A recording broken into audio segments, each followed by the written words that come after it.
welcome to the 30th episode of the Moviescramble podcast. None of the three of us can quite believe we've made it to this landmark, but thanks to your support and the two of you for continuing to listening as we go along this journey together. On tonight's episode, we will be discussing the 1922 FW Murnau classic Nosferatu, which is fitting because I'm horrifically sunburned from yesterday, so it would appear that I have something in common with the Count. We are both allergic to sunlight. And I am joined, as ever, by John and Simi.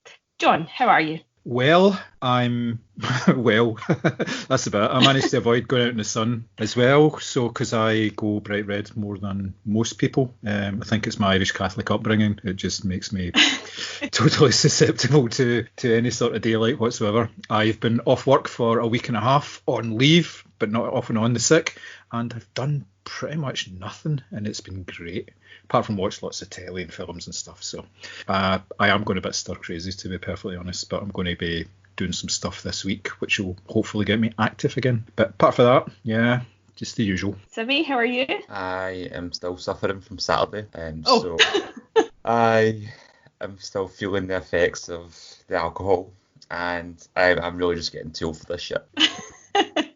What were you drinking? Oh, that's the thing. I was drinking some beers and that was going well. Prosecco came out, cocktails started getting made, and before you know it, somebody's bought a bottle of Buckfast, and that's getting drunk, and that's been a bit downhill. That's vile. Yeah. That is vile. Didn't end well, as you can. No, I can imagine. Still got that kind of post-drunk sheen to my face. That's not the sun. I just thought that was like a healthy glow. No, there's nothing healthy about this glow. Feel very much like the main character in their movie we're going to discuss in a second, and the iconic scene at the end. That's what I feel like. I was going to say, speaking of the undead, today's episode, as I said earlier, is going to focus on the 1922 FW Murnau German expressionist horror classic and oldest surviving vampire movie Nosferatu, the story of which is so similar to Bram Stoker's Dracula that Stoker's widow did in fact attempt to burn every copy of the movie she could possibly find because she was so horrified at her husband's work being plagiarised.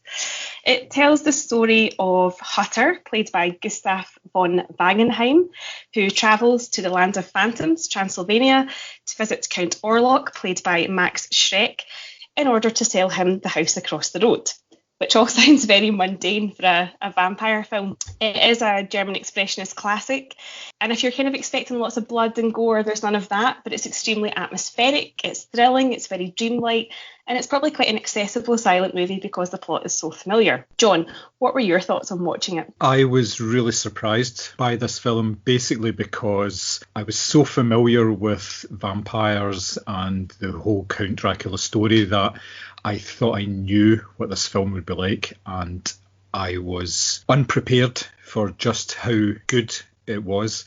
It's a film that, as you say, is made in 1922, but it's kind of informed how we digest horror films now. A lot of the elements in the film, the way that it builds up the suspense, the way that it makes people look really, really stupid in their approach, and how it actually presents the monster is stuff that we have seen time and time again, and this is probably the earliest example of it, and it really, really stands up as a film. I was immensely impressed by it. Simi, did you agree? I do agree, and it is both what you said there. The film is so familiar in terms not just the plot that we've seen a million times since, or the fact that some of the shots are so iconic that we've seen them in pop culture or referenced so many times. Everything in the film is just so incredibly familiar, and as you're saying, John, it's kind of one of the earliest examples of movies that have almost become cliched. This never did feel cliched to me. Mm-hmm. Yeah, I think it's executed really well. It's actually apparently the first example of cinema history where a vampire is shown as being allergic to sunlight. So every sort of subsequent film that has this trope afterwards can trace it back to Nosferatu. I thought it was really topical because they're talking about a plague and people are being told to stay indoors. But actually, at the time this was released, the Spanish flu was only 4 years prior. So it would have felt really topical then as well, and probably would have been quite frightening because there's scenes of, rats running through the street and people's doors being marked with a cross and coffins, parading up and down the city. But actually, given that we're living through a pandemic just now, whilst we're not quite at that extreme, it did feel kind of like a similar situation to what's going on just now. And as you say, I think it avoids all the kind of cliches of melodrama, although there are a couple of examples of, so like Knock, the estate agent, sort of nudges to camera and goes, oh, you'll have to put in a lot of sweat for this deal and maybe some blood. And he's practically doing the sort of twirly mustache thing, but that's as far as it goes. It doesn't teeter towards the ridiculous. It does really focus on sort of building that atmosphere throughout. It was interesting how estate agents, even a century on, are still regarded as being complete bastards, which I found quite interesting. Basically, the plot of the story, plot to begin with, is the estate agent and his sidekick Hutter are trying to make money off of this Count Orlok by selling him a disused house. Now, Orlok wanted a house that was not in use, and they decided to try and sell him this it looked like an abandoned factory or something. There was no windows or anything in it, and it kind of smacks of capitalism and work. You know, it's the way that it goes. They're trying to make a quick buck out of everything, and they're ignoring all of the foreshadowing that seems to be happening. And because of that, it does play into the whole plague thing, and obviously the situation we're in now. But it's actually laid out in black and white in front of Hutter. He's sitting reading a book, and it says, "Don't go up to the castle." Oh, no, I'll be fine with that, you know. Don't go out at night, you know. Even in the very opening scene of it, he meets somebody in the street when he's going to his work, and he says, you can't escape your destiny. He's like, away with you, old man, you know, I'm off to make lots of money, you know, what could possibly go wrong? It's very clever in that sort of aspect. Yeah, it's got very timeless themes, but I'd like to go back to that plague comparison you were talking about, Mary, because I think you may have inadvertently created a new COVID conspiracy, that the virus doesn't exist and it's just a cover to hide the vampires. Honestly, if I disappear, you know that I've been onto something. But yeah, I totally agree with everything you're saying there, John, regarding that. And I find it a very accessible film to watch. Now, it's German Expressionist silent movie for 1922, yet you're watching it, and it is because it's so familiar. I could have watched this without English subtitles translating the cards for me and still follow the plot entirely. But that's also a testament as well to how well directed it is visually, because all the scenes mean something. And it's clear the actions and motives of the characters just by their actions alone. I thought it was incredible. Yeah, absolutely. I think it's testament to the acting style at the time, although they're kind of wrapped up in this sort of melodrama because it all is quite dreamlike and quite over the top. It never feels, you know, ridiculous. There are some really gorgeous reaction shots. Like, I think it's when the jailer and the doctor come to find Knock in the prison, and there's this really beautiful still of the two of them. It lasts for 2 or 3 seconds, but it's just that close up of their faces that really sort of, it makes you laugh, because like they're doing this sort of confused pose, but it looks like a painting. It's like a still life, and there's obviously really, really iconic shots of the character of Nosferatu, whether it's, you know, coming up the stairs or emerging from the below deck of the ship or sort of appearing through the door. And all of that is executed really well, because there are some quite interesting sort of camera techniques and camera wipes that I think are being done that would probably have been quite unusual for that time. There's a shot when they're at sea where a sailor sort of imagines a phantom of Nosferatu, and you just sort of see the character like kind of not shimmer because it's not Twilight, but sort of he does kind of appear and then disappear in this sort of glittery way. And I imagine that seeing that in 1922 as an audience member in the cinema must have been really scary, because nothing like that had been done before, especially not with a character who looked so dramatic as well. You know, you've got the huge eyebrows, the pointy ears, the fangs that are quite specifically made to look like rat's teeth as well, which continues this notion of the plague. It's so well executed, and it's so iconic, and as both of you have said, it feels very familiar even if you haven't seen it before. Yeah, there was a lot of interest in cinematography in this film. The way that they framed a lot of shots, you could actually stop this film just about any point and look at it, and the way that it's framed, it could just be taken as a picture, as a still, because it's really well composed, and it's using the visual art of cinema as its language, as you said, Thomas. Something that's been developed over the course of cinema was just over 20 years old at that point, and they had to learn how to tell a story without the use of words, and they're kind of at the top of their game round about that time. They've really put a lot of thought into it, and it just works spectacularly well. And like you say, Mary, they used a lot of techniques. There was one I noticed quite early on that they changed the sort of the frame rate so that I think it was like horse and carriage, and it was coming downhill and it was going really fast, but they changed the speed of it, and they did it really, really well, because your focus is on the horse and the carriage and everything coming down rather than anything that's going on around it. So if you look closely, you can see that the frame has been changed slightly, but it doesn't take away from it. It's really, really cleverly done. It gives you that sort of sense of dread that something's rolling towards you really, really fast, and it's not something you really want. And the guy just points in the carriage and he goes, okay. You think, no, man, come on. You need to have a wee think about what you're doing here. But greed.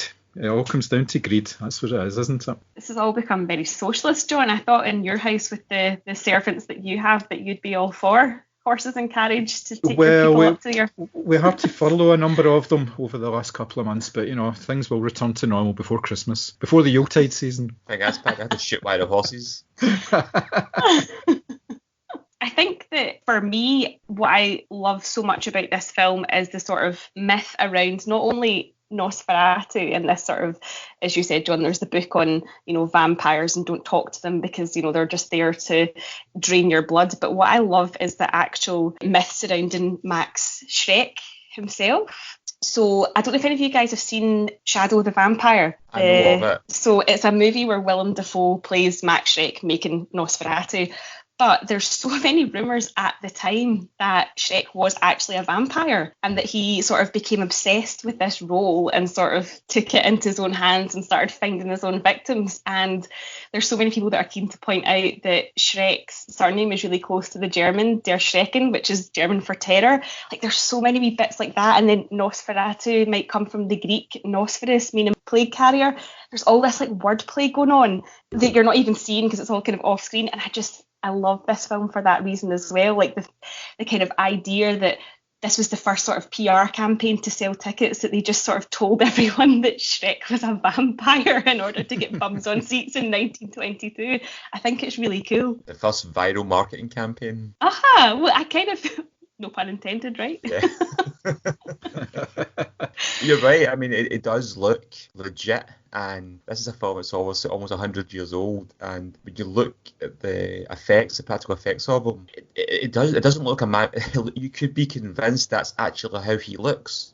Mm-hmm. Well, supposedly he was cast because he was quite ugly. Murnau thought he was quite ugly, and that's why it was sort of minimal makeup, just the kind of the shadowing and the teeth. Apparently, like the rest of it's pretty much him. That's a shame, isn't it? Why'd you get the part? You're the ugliest. But I think is it only 9 minutes out of a 90-minute runtime that the character actually appears on screen, which is pretty amazing given that, like, all, as we were saying, all of these images are so well known and he's such an iconic character, and yet he's like, a tenth of the film is actually he appears. Yeah, like Michael Keaton in Beetlejuice. Yeah, similar sort of thing. Well, it's the classic horror, isn't it, that you keep the monster away from the screen as much as possible because it's a greater impact. Yeah. Did it with Jaws, for instance, but that was obviously there was reasons, there's mechanical reasons behind that, but in most good horror films you do not see the terror until much later in the film because it's a build-up thing. The Nosferatu character, I know you meet the Count reasonably early on, but you don't meet the Nosferatu character until something like 33 minutes in, where Hutter opens up the coffins and then basically shites himself. So, and then it's later after that, you only, like you say, Mary, you only catch glimpses of him. There's the wee speeded up sequence where he's losing all the dirt onto the carts in the coffins, and then he puts himself in the coffin. You think he's missed the lid, but then the lid magically goes on itself and the horses fire away. So yeah, so it does have a much bigger impact because you don't see him. It's all done with smoke and shadows. Very well done, really is. Yeah, I think the shadowing, obviously being a big sort of element of German expressionistic cinema, is used to its fullest extent here. But John, you had some thoughts on the sort of the restoration. Is it BFI? Is it Criterion? I think it was a BFI restoration. BFI restoration, which... Mm-hmm. Sorry, no, it was just to say that was due to the fact that because obviously, as I said, Bram Stoker's widow was so determined to burn this film and not let it exist, that the only surviving copies, it was difficult to tell what was day and what was night, obviously because things were shot in different ways and it was budgeting and all that back in 1922. So there is a kind of iconic scene in the non-restored version where it looks like Dracula's heaving a coffin across a town square in the middle of the day, which will make you chuckle if you've seen it. But John, you had some thoughts on the restoration, the sort of colorization that had gone into it as well. Yes, there was a certain amount of colour used. Like they used, I think it was a green colour for when they were reading the book, and there was yellow for the day and blue for the night. There was a really good use of colour, because there's one scene where I believe is it the wife of Hutter, she's staying with either relatives or friends while he's away, and she becomes ill, and her husband says, "Oh, I'll go and get the servant." And as soon as he goes out, the candle blows out because the window is open, and the screen immediately goes from yellow to dark blue. And it's so dramatic. You go, oh my goodness, it's really well done that way. And you're right. If they hadn't done something like that, then it would have looked a little off, because they didn't have the same sort of lighting techniques that they have, well, basically from the 1930s on, because a lot of it was shot on location as well. You can see that there was, well, it may have been a film studio, but there was a lot of outdoor filming done, so yeah, you have to differentiate between sort of day and night, so, and it wasn't really easy to do that. I think they did a good job of it, but it doesn't work all the way through it, just because it gets kind of mixed up sometimes in the way that they're actually using the colour. But it kind of emphasises the print that they've managed to restore as well, because it looks absolutely stunning for a 1922 film. It looks brilliant compared to the one that I watched on YouTube this afternoon, which you could barely make it out. Like, there's a wee scene at the start where Hutter's wife is at the window and she's got a wee ball of wool and she's playing with the cat, and you can see that beautifully in the restored version, but see in the version I saw, there wasn't a cat there, it was just a blob. It looked unbelievable. It just looks so bad. So should be grateful for some things, but it's amazing that they managed to find and actually restore a print based on what you said, that so many copies of it were destroyed quite soon after. And when you look back in film history, there's so many films that are just completely missing due to neglect or whatever, but this was a particularly important film. And if you think about it, where would we be without these type of films? It's something that influenced so many people over the years. You just wouldn't have the rich culture of horror films that you have now. Yeah, exactly. And I watched the same restoration print that you were speaking about there, John, and I couldn't believe it either, that this was a film almost 100 years old, and I'm watching it going, it's so well restored. Now, we can argue about whether the use of colour works or not. I liked it for the most part, but I do agree at times I was just like, I don't think thematically it worked towards the end of the movie. But for the first opening couple of minutes, I was blown away by how clear this picture was. It just looked like it'd been made recently. It looked like it was almost made recently, but in the style of an older movie. Like The Love Witch? Yeah, it was something like that. It was almost like a kind of nostalgia piece. The score was great as well. It really kind of helped carry the movie.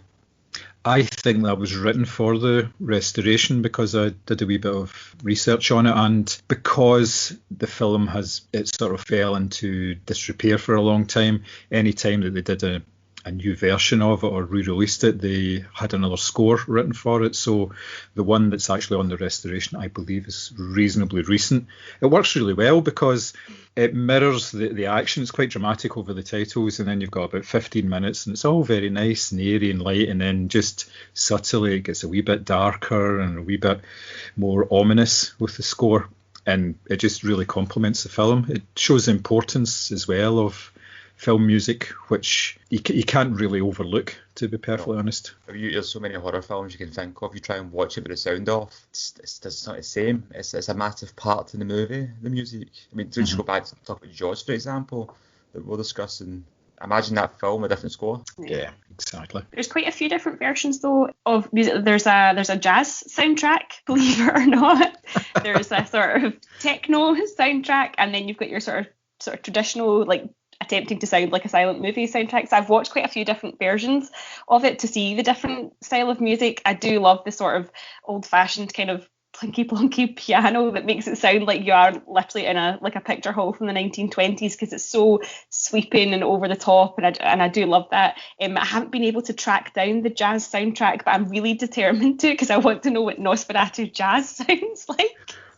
And the thing as well, you mentioned so many like copies being destroyed. I was watching the movie earlier, and obviously they've tried to change as much as they could to avoid copyright infringement. And I'm watching the film going, how did they get away with this? And then I went and read, they didn't. And I was like, well, that makes sense. Apparently she was told the film wasn't going to make any money, so she gave up trying to like actually sue Murnau and just decided to destroy as many copies as she could. But film being film back then, it was sent out all over the world. Productions were very much international, so she obviously couldn't quite get her hands on every single copy, and for that I'm eternally grateful. So would you guys recommend this, not even just as a horror movie, but just as a sort of starting point for somebody who might be interested in getting to know silent cinema, getting to know some German expressionism? Like, would you use this as a starting point for somebody? I would, yeah. Like I mentioned earlier, you start saying things like silent movies and German expressionist cinema, it can be a bit off-putting to the average film goer, let's be honest.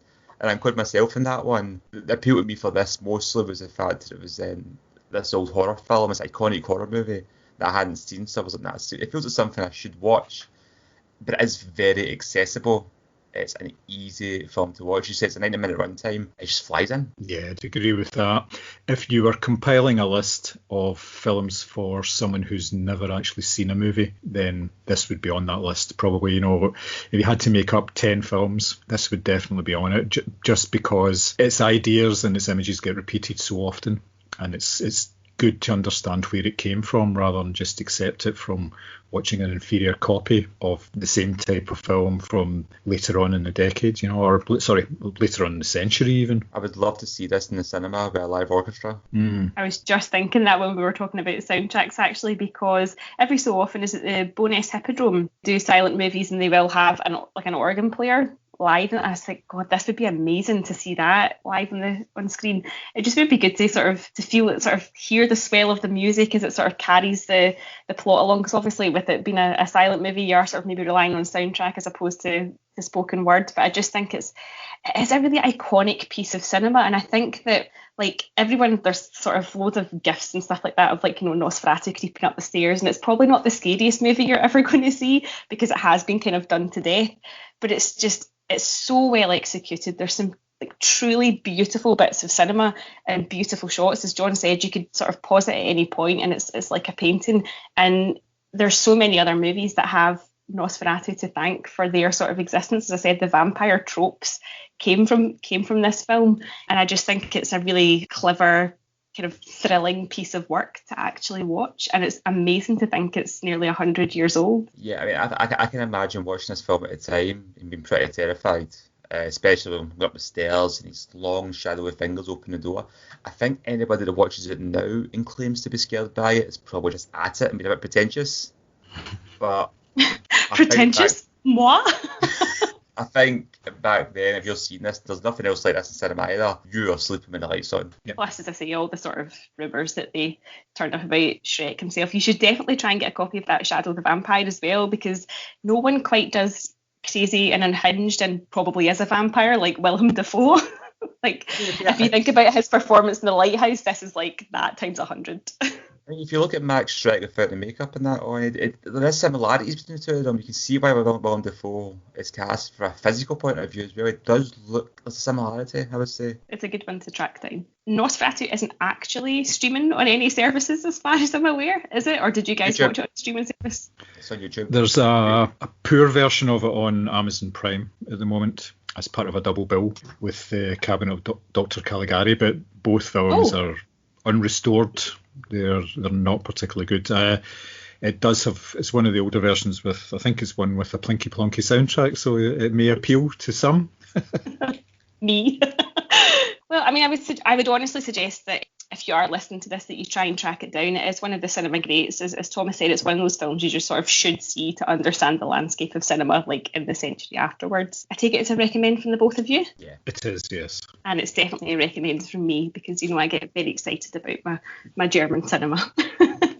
So, So, with Nosferatu being the subject of our pod, we decided to take a look at our favourite vampire movies. And these don't necessarily have to be films about vampires, they can just be films with vampires in them. And as fate would have it, I think I'm actually up first. Okay, so my first pick is kind of a light-hearted look at the vampire movie, and it's 2014's What We Do in the Shadows, which is written by, directed by, starring, they probably made all the costumes as well, Jermaine Clement and Taika Waititi. When you get 3 vampires in a flat, obviously there's going to be a lot of tension. Viago was an 18th century dandy. Look, a ghost cop. Vladislav is a bit of a pervert. This is my torture chamber. Deacon's like the young bad boy of the group. I'm supposed to pay rent, but I don't. And it's about a group of, it's kind of mockumentary, you would call it, about a group of vampires who are sort of struggling to adjust to modern life because they find themselves in a house where they, have to pay rent. They want to go to social clubs. They want to start making friends. They're kind of running out of humans to drink as well. So they do actually have to go out and talk to people. And it's just a really surreal, absurd take on vampires. And there's also a nice nod to Nosferatu, actually, the character of Peter, who lives in the basement in a dirt-filled coffin, who looks exactly like Nosferatu. But it's so, they're all walking about in frilly shirts, and they have to sort of acclimatise to modern day clothes, and they're fighting with each other, which sort of they end up flying and their teeth are hanging out. There's a lot of kind of almost like The Office-esque looks to camera from Taika Waititi because he can't quite believe the shit that he's having to put up with, basically. And then, of course, there's my favourites, the werewolves, who are led by a really strict leader who doesn't allow them to curse, which gives way to my favourite phrase, what are we? Werewolves, not swearwolves, which is just, I actually had to pause watching the film because I was pissing myself laughing. I think if you like Taika Waititi's sense of humour, if you've seen some of his other work, this is definitely right up your street. It's very sort of off the wall, and it's just a kind of ridiculous take of what it's like to be a vampire in modern society. It doesn't take itself seriously, and actually there's a really kind of fun fact of the guy that, I think his name is Stu, that plays the IT technician in the film. He did actually apply for a job advert to be an IT technician on this movie, and they just ended up sort of casting him. So he's not an actor, and all of the sort of reactions that he has to the conversations in the movie are entirely genuine because he didn't know what he was getting himself into. I think they've made it into TV series now. I've watched the first series, but I haven't watched the second, but the film has a very special place for me. It's absolutely hysterical. I take it you guys have both seen this? Yeah. Oh yeah, definitely, yeah. It's a cracking movie. I love the swearwolves bit as well, but the explanation as well about why they like to drink the blood of virgins rather than people who have had sex is just amazing as well. I won't repeat it because it is quite sweary and everything, but it's it's hilarious. A lot of it apparently was done without scripting and things. They just had outlines of scenes and they just took it from there, and it's just fantastic. The fact that it's set in New Zealand as well, and people are really nice and everything, and they're having to get invited into clubs, and oh man, yeah, it's really, really good. Yeah, I mean, it's really short as well, isn't it? It's only maybe about 80-90 minutes long. It's not a long film. Yeah, I've seen both seasons of the TV series as well, and it's right up there. It's obviously different characters and different setting, but yeah, it works probably just as well because it's got the input from the original creators of it as well, right the way through. So works nicely. Good choice. Good choice. Thank you. Sammy, I believe you're up next. Yep. I went with a classic movie in 1987's Joel Schumacher's The Lost Boys, starring Kiefer Sutherland in both Coreys. This film really didn't much introduction. Kind of revolutionised how we've seen vampires. And before then, we'd never really seen young, hip, cool teenage vampires. And with this, it kind of had a cultural impact. It made vampires cool. They weren't just terrifying, scary monsters. A part of you wanted to be one, even though they're quite clearly the villains. Now, I went to see this film again earlier on in the year, just before everything kicked off. It's very much a product of its time. It could be a period piece in many ways. It's got 80s screaming from it, from the soundtrack to the look, everything, but it's still so much fun. It's got very darkly comedic moments to it, but although it is slightly absurd at times, it can laugh at itself. It's inviting you to laugh with it rather than at it. And it's just such a fun movie. And it's pretty brutal as well. There's some pretty dark and violently graphic death scenes. But yeah, it's just a total blast of a movie. I take it you've both seen it? Oh yeah. It works really well. Like I say, it's almost like the vampire equivalent of the likes of Young Guns and things like that, bringing in younger actors into it to make it a bit cooler, and it works really well. Kiefer Sutherland is amazing in it. He's just fantastic. He had a real sort of purple patch during those films. Maybe a run of about 4 or 5 different films, and they were all good. And he was excellent in every single one of them. And he's a cool guy. And there's an Echo and the Bunnymen song at the start of it, which is a cover version of The Doors' "People Are Strange." Just it works really well. Yeah. You've got the lair, and there's a big picture of Jim Morrison on the wall, and just the soundtrack is just total 80s synth and things like that. And, yeah. But Kiefer Sutherland's amazing in it because he's just so charismatic and likeable, but really inherently dangerous, and he just drips with menace the entire movie as well. You know he's not a cool guy, he's not a good guy. You know right from the minute you see him, he's a villain. Even though he's really young and pretty looking, he just looks evil in his own way. Was Us not based on the start of Us, the film from last year, the Lupita Nyong'o film that we talked about previously? Did that not reference the Lost Boys at the start of it? Because it was set in the same coastal town where the fun fair was meant to be there. I think there was a link. I may be wrong in that, but I thought I read something about that at the time. Not sure. This movie also had 2 sequels, believe it or not. I did know that, yes. They were made So that would later. have partly appealed to you then, wouldn't it? If it got to about 6 or 7, then you'd have been, oh. Yeah, it was only a trilogy, so I'd had the interest. I didn't realise there was sequels. Oh yeah, they're both made like 20 odd years later, and it's got at least Corey Feldman returning, and it's straight to DVD, very low budget. Oh, I see. I remember watching it. I think it was Cineworld or something. It was a double bill for Halloween. It was The Lost Boys and Fright Night, which was a really good one to watch, both vampire movies, obviously. But no, I didn't know there were sequels. That's a shame. I mean, there's no surprise that you've picked a film with like really bad sequels to it. So, I mean, that is your gig. So that's my gimmick. John, your first pick? My first pick is 30 Days of Night, which is a 2007 horror film from director David Slade, produced by Sam Raimi, and it stars Josh Hartnett, Melissa George, Danny Huston, and Ben Foster in quite an early role. It's basically set around the premise that in the most northerly town in the US, which is in Alaska, a town called Barrow, it is in total darkness for 30 days out of the year, which makes it the perfect hunting ground for vampires. So this is a Josh Hartnett joint. So he is the cool police. I suppose he is kind of the local sheriff. And things start to go a wee bit strange on the last day of light. That's one of the first title cards you see. A bunch of mobile phones get destroyed. A guy seems to walk out of the snow from nowhere saying they're all going to be coming. And then when it starts to get dark, the town is basically taken over by vampires. And because they have a month in order to feed their way through the town, then it's a bit of a cat and mouse game, because all the locals, once they realise what's going on, hide, and the vampires try to root them out one way or another. There is a fantastic central performance here from Danny Huston as the leader of the vampires. I believe he's called Marlowe. He is horrifying.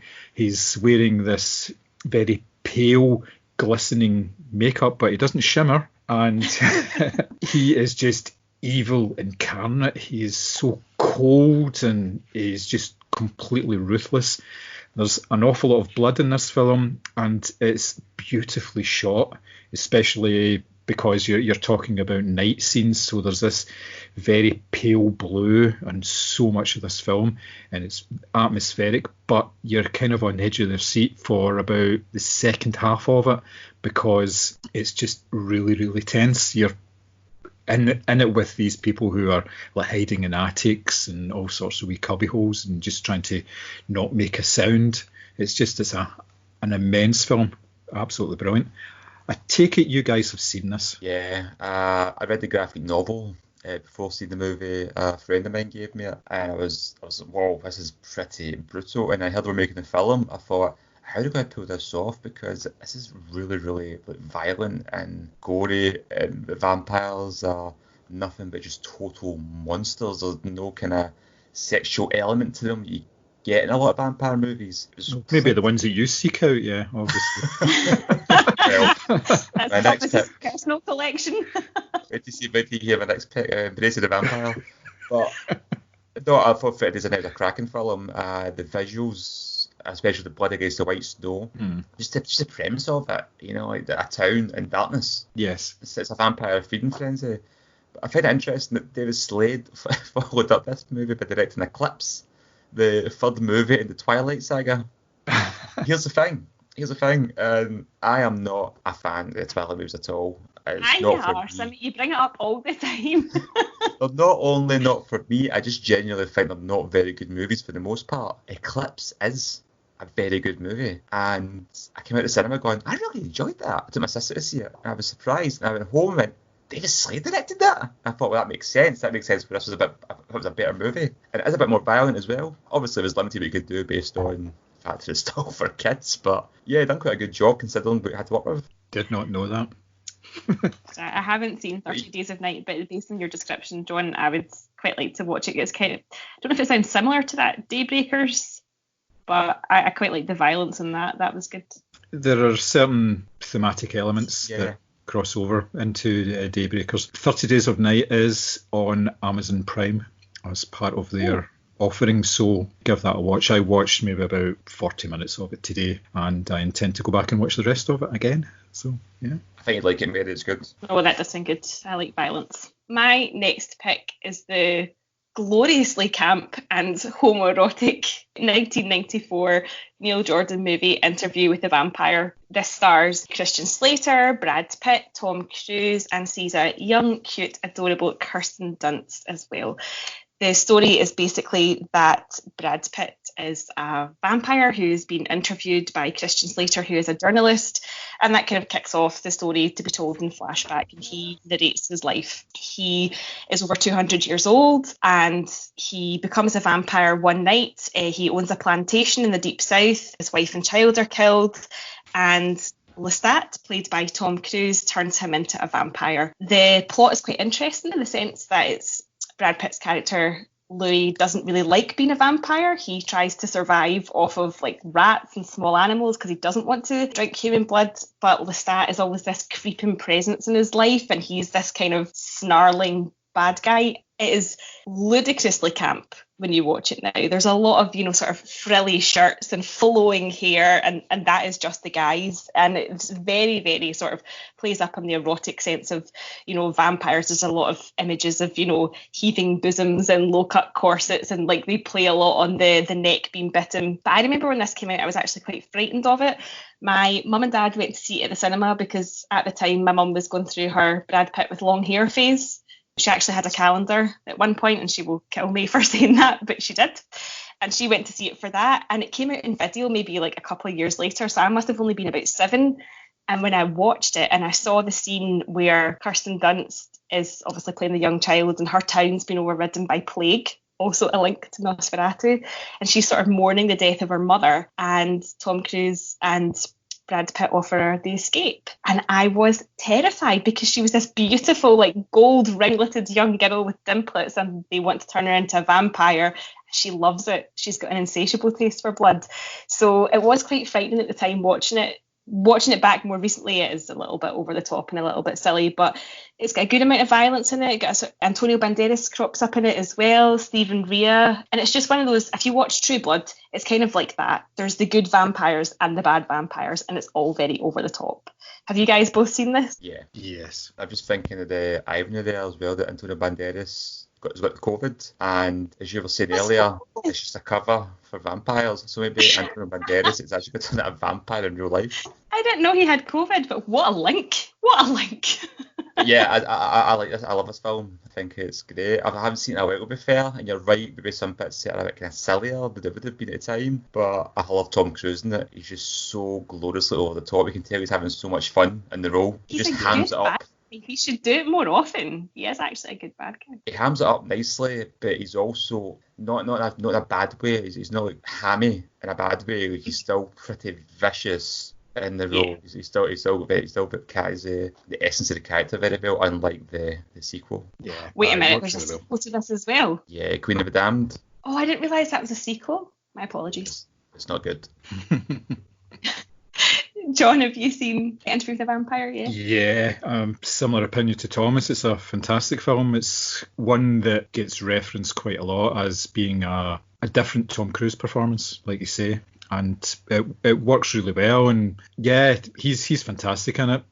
Brad Pitt is very much overshadowed by Tom Cruise in this film, but that's not a bad thing. His character is no way as flamboyant or anything, or biting or horrible, and I think that's partly to do with the fact that he's playing a character that's hundreds of years old, so he really doesn't have any patience with anybody at all, because he will have seen all types of people by the point that they actually get to the end of it. So yeah, I was very, very impressed by it. And again, there's a nice wee link with the birth of cinema in there as well, when Brad Pitt gets to see a sunrise after several hundred years because he's able to see it in the cinema. All being black and white and silent, but sunrise is a sunrise, let's face it. I think when you're a 100-year-old vampire, you've got to take what you can get. Well, they usually do. And Christian Slater's very good in this film as well. Can't forget him. Yeah. So was there enough sexy time in this film for you, Thomas, or was it just... I know that is one of the more erotic vampire movies. Yeah. I thought you'd be all for this. It's a bit tame. Oh, man. Right, do you need somebody to be ripped from limb after the vampires had their way with them? Is that what you go in for? He's not going to tell us, Mary. I'm determined now to know what sequel. Sibby's vampire porn collection looks like. That'll be when they do the Dirty Scenes podcast. I think my top 3. What have you been watching this week? Oh, just vampire porn, usual. Sibby, segueing on to your next pick. My other pick is also a film from 1987, and it's Catherine Bigelow's Near Dark. Caleb Colton no longer belongs to our world. We'll give him a week, see if we can call him one of us. He belongs to hers. But you have to learn to kill. He belongs to theirs. I want to kill. He makes you kill tonight. And they all belong to the night. Triage. I see this film almost like the Big Brother of the Lost Boys. In many ways, stylistically they're very similar. They were released months apart as well, which is quite interesting considering how similar the films are in the plot. You've got Adrian Pastar, who plays this young man, kind of similar to in the Lost Boys. You have the character of Michael, and he falls in with a bad crowd and turns into a vampire. But doesn't want to be a bad vampire because he doesn't want to kill anybody, but he has to because he's got the blood of the vampire and he needs to feed, but he's kind of resisting it. So they're very, very similar, except this movie's a lot darker and a lot more violent, and not in a comic book way that The Lost Boys is.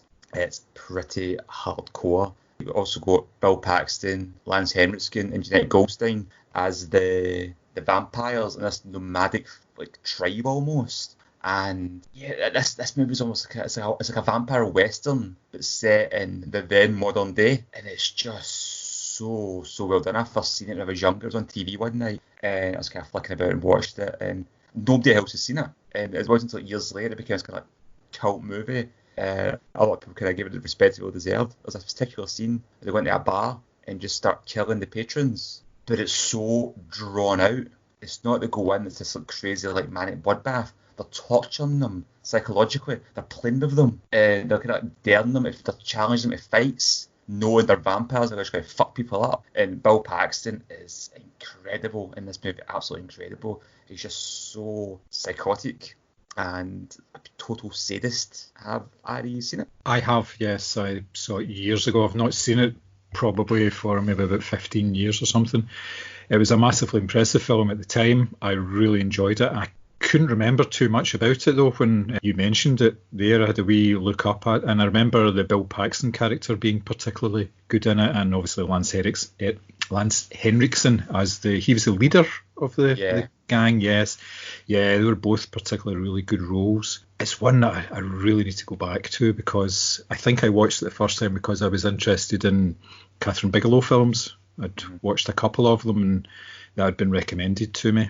Yeah, it's a very, very good choice. One of the great things with the film as well is how self-contained it is. They never actually use the vampire word, if I remember. They never actually refer to the characters as vampires.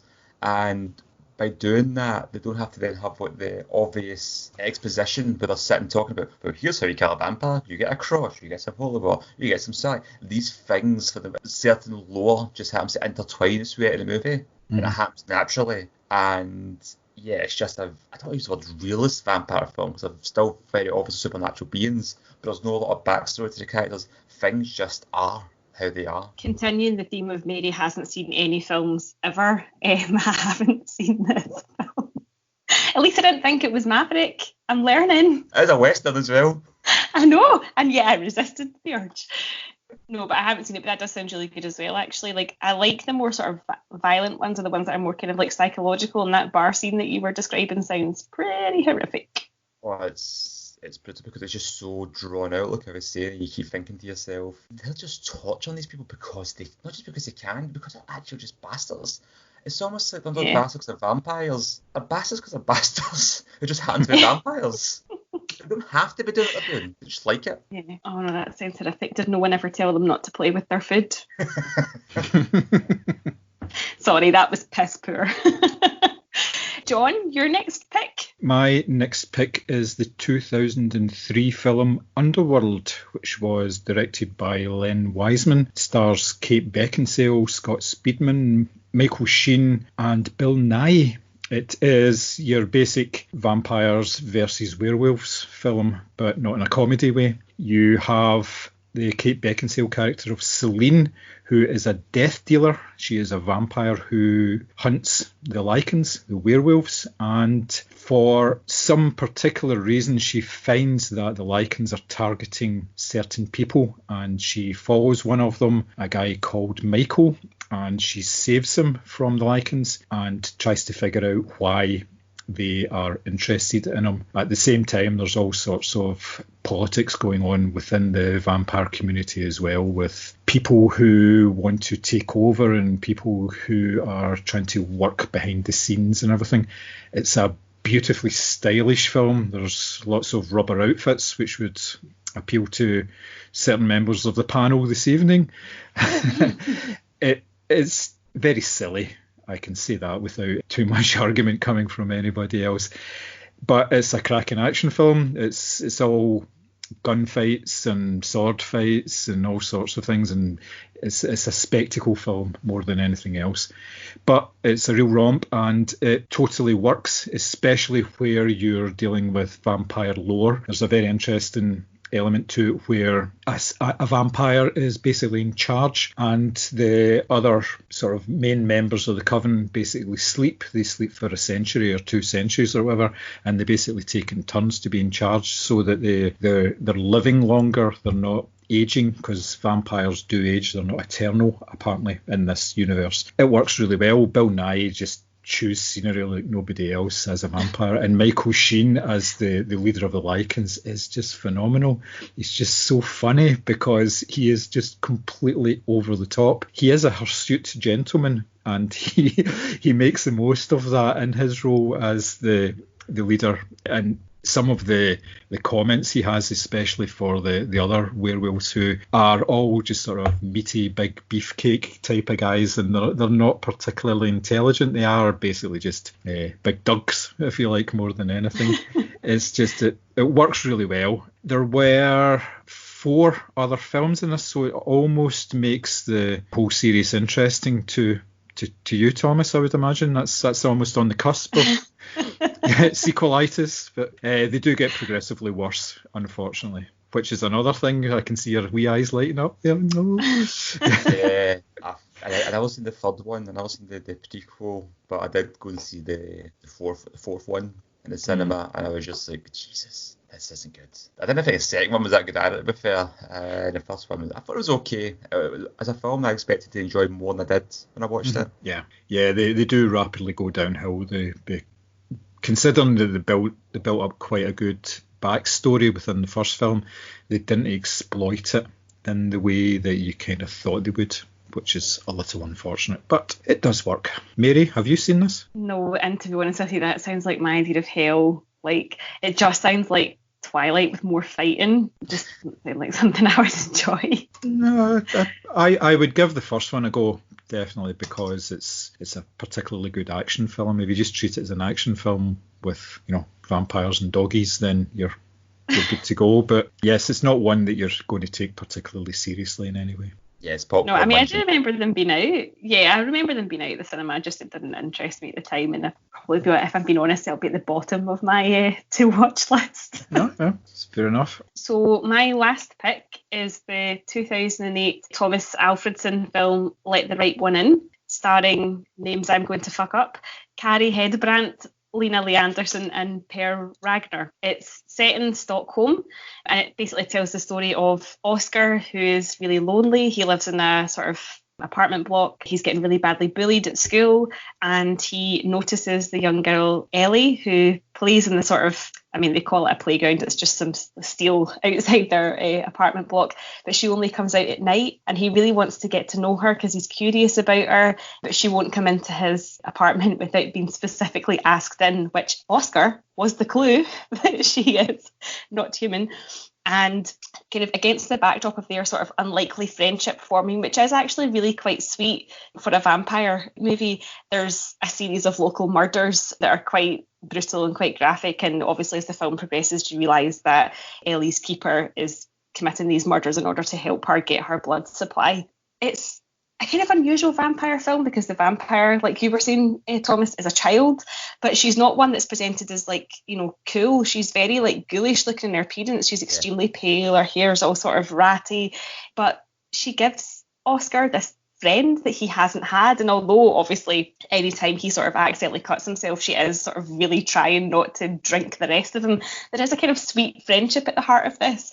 And as you were saying earlier about blood on snow, there's definitely a lot of this with it being set in winter in Sweden, but I really like it because it's quite an unusual take on the vampire movie, because at the heart of it really is this quite sweet friendship. Have you guys seen it? Yeah. There's a remake as well, English language remake, inevitably, but I prefer this version. I feel like it gets the tone a lot better, and I thought the two child actors at the heart of this were absolutely excellent. I didn't see the remake, but I have seen this, not since it came out in the cinema, but I like this film.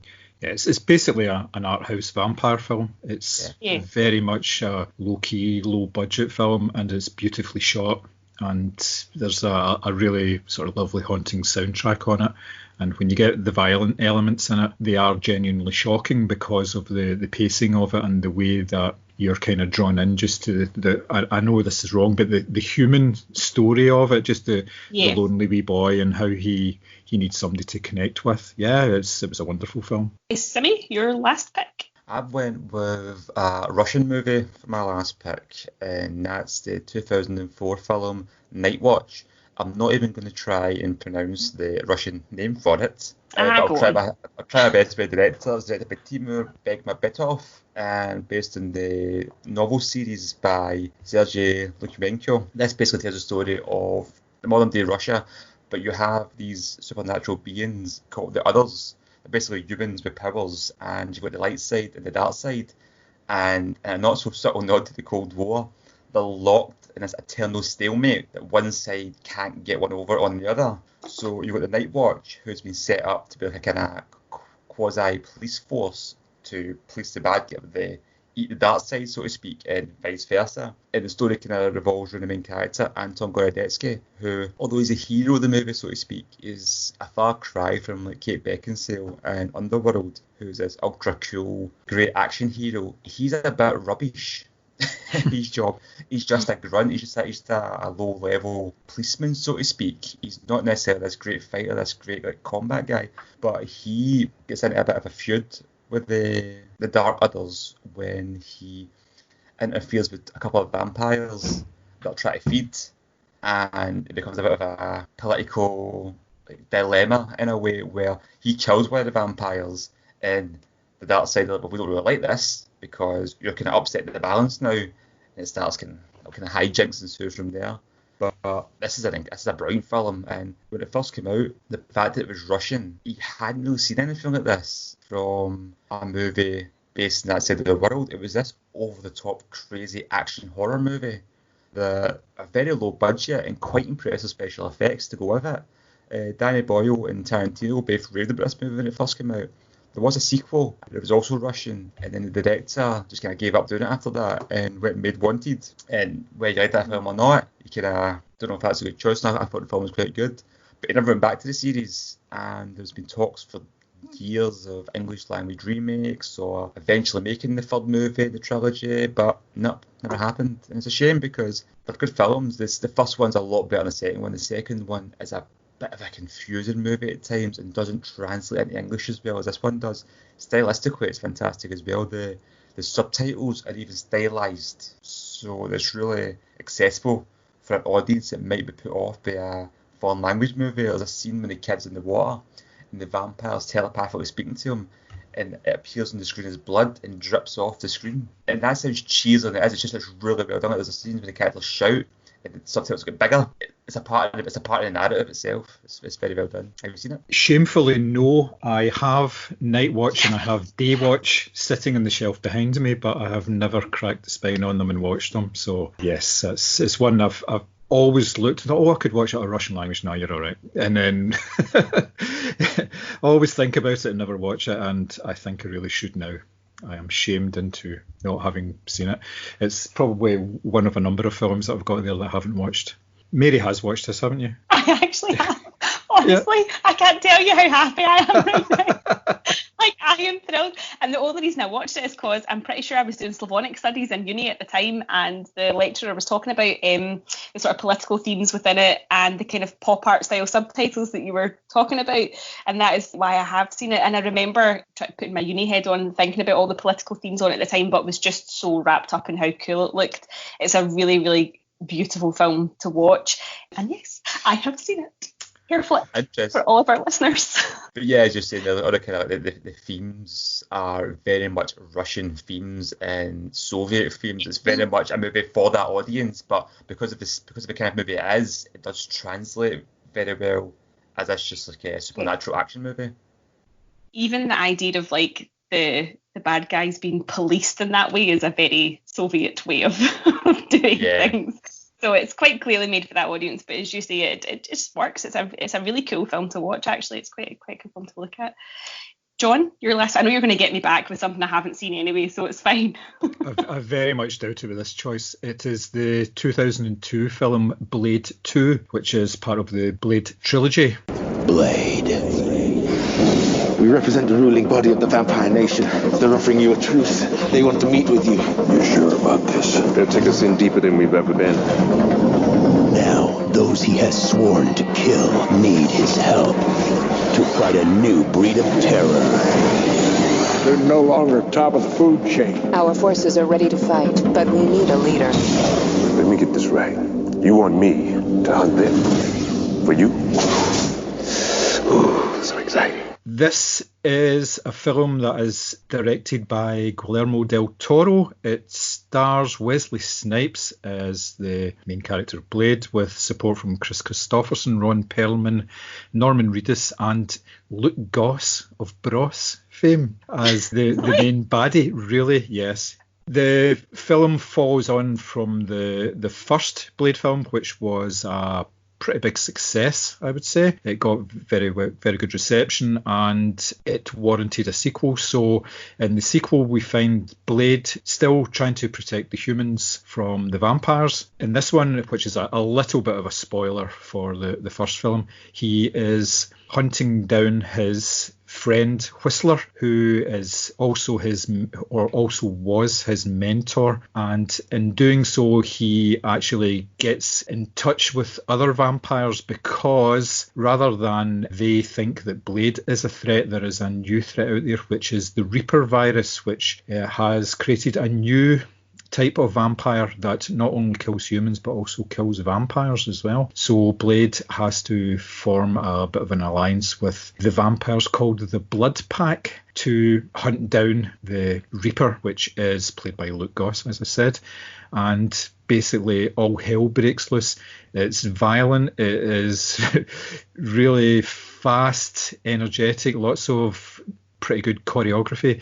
There's like sort of small roles for the likes of Donnie Yen in there as well, who is just fantastic. slashing all sorts of people and vampires and stuff. There's a really nice way that they're dispatched. Basically, if they're shot with silver, the vampires basically burst into flames and just disappear really quickly, which just works really, really well. It's really stupid, the film. It doesn't really tax you in any way. There is very little character development apart from character of Whistler, and you can kind of see where everything is going in terms of the plot. It's not going to tax you, but you will really enjoy the film because it's just nuts and it's really enjoyable. I love the fact that, there's a movie that exists in this world that's directed by Del Toro and has not only Luke Goss, but Danny John Jules of Rid the War fame. Yes. And it's a Marvel movie. I know. It's amazing. It was one of the first darker Marvel films, if you like, obviously well in advance of, I mean, you're talking about 6 years before Iron Man, or in the whole MCU thing, and obviously now it's going to be coming back in a couple of years' time, which will be interesting to see. I take it you've seen this, Thomas? Yeah, I've seen all the Blade films. Mary? I have not seen a single Blade film.